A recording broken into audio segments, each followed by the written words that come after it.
They were children. Some were barely old enough to tie their shoes. They had done nothing wrong. They had broken no law. And yet, on a quiet spring morning in 1963, they walked into the streets of Birmingham, Alabama, knowing they might not come back home that night.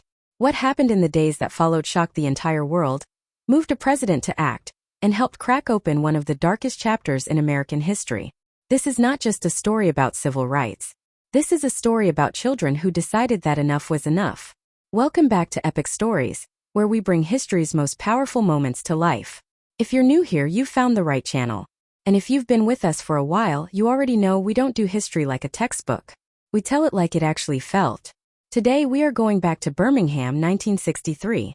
A city so deeply divided by race that it had earned a brutal nickname, Bombingham, because of how often black homes and churches were bombed without consequence. And in the middle of all that tension, something extraordinary was quietly being planned. Not by generals, not by politicians, by children. Let's set the scene. It's the spring of 1963. The civil rights movement is alive, but it's struggling. Protests are happening across the South, but Birmingham is different. It's one of the most segregated cities in America. Black citizens are barred from white restaurants, white schools, white parks, white everything. And the man enforcing all of it is a public safety commissioner named Bull Connor, a man who had made it his personal mission to crush any resistance with brute force. Martin Luther King Jr. and the Southern Christian Leadership Conference had come to Birmingham to launch a campaign called Project C, C standing for confrontation. The goal was to pressure the city's business leaders by filling the jails, making Birmingham's segregation impossible to ignore. But there was a problem. Adults were afraid to march. And they had every reason to be. Marching meant losing your job. It meant getting arrested. It meant your family going hungry. Adults had mortgages and children to feed. The movement was stalling. And then, someone had an idea that almost everyone thought was either brilliant or absolutely reckless. What if they let the children march? The man who pushed hardest for this idea was James Bevel, a young organizer with the SCLC. He had been visiting black schools across Birmingham, and what he saw surprised him. The young people weren't afraid. They were angry. They were ready.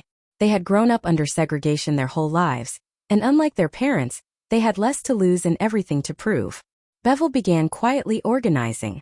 He visited schools, spoke to students, and held secret meetings.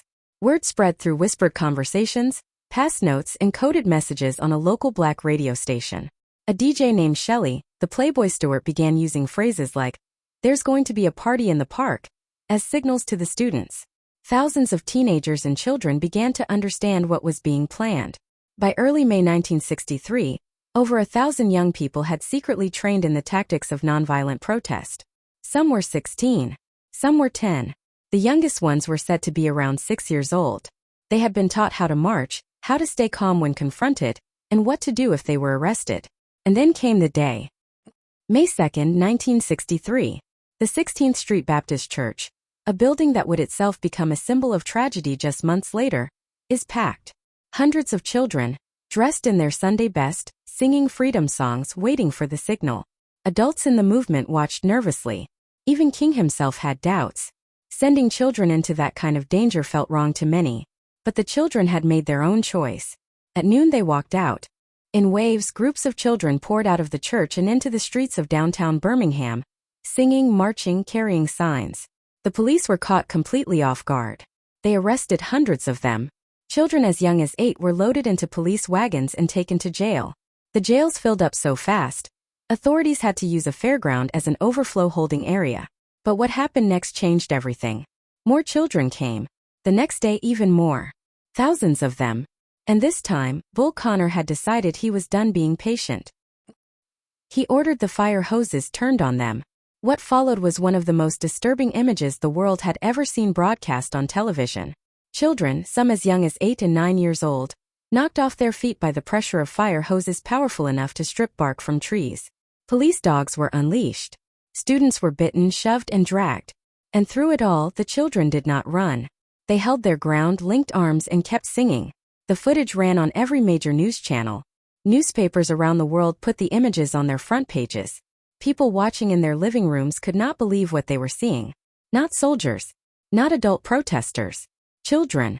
American children. Being attacked by their own government for simply wanting to be treated as human beings. The reaction was immediate and global. International leaders condemned it. American businesses started withdrawing support from Birmingham. The White House was flooded with calls. President John F. Kennedy, who had been cautious about pushing too hard on civil rights, could no longer look away. And here's what is so significant about this moment. It was the children's courage broadcast into the homes of ordinary Americans that made the movement impossible to ignore. If you're finding this story as powerful as I do, take a second to hit the like button and subscribe to Epic Stories.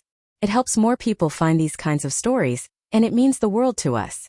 Drop a comment below and tell me, did you know about the Children's Crusade before today? Within days, Birmingham city leaders agreed to negotiate. Segregation signs began coming down. Lunch counters were desegregated. Black workers were given better job opportunities. It wasn't perfect, and the road ahead was still brutally long.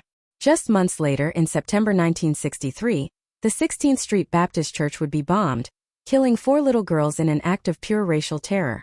The struggle was far from over. But the spring of 1963 had shifted something in America's conscience that could not be shifted back. The Children's Crusade, as it came to be known, helped create the political pressure that pushed Kennedy to propose what would become the Civil Rights Act of 1964. A law that fundamentally changed the legal landscape of America. And it happened in large part because children decided they would not wait for the adults to figure it out. Think about that for a moment. These were kids who should have been worrying about homework and weekend plans. Instead, they were walking into police lines, singing songs, facing dogs and fire hoses, and they did it voluntarily. They did it because they had grown up watching their parents be humiliated, watching their community be crushed, and they had decided that their generation would be different.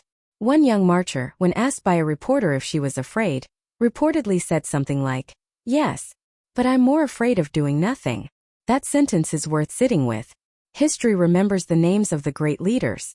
King John Lewis, Rosa Parks. And their courage was real and extraordinary.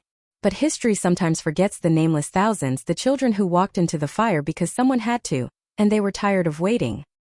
The next time you hear someone say that young people can't make a difference, remember Birmingham 1963. Remember the children who filled the jails before the adults had the courage to. Remember the songs they sang while fire hoses were pointed at their chests. Remember that some of the most powerful moments in history were made not by the powerful, but by people who simply refused to accept that things could not change. That is the lesson Birmingham left for all of us. Thank you for watching this episode of Epic Stories. If this moved you, share it with someone who needs to hear it. Like the video, leave a comment below telling me what you think, and subscribe if you haven't already. We bring you stories like this every week. Real history told the way it deserves to be told. I'll see you in the next one.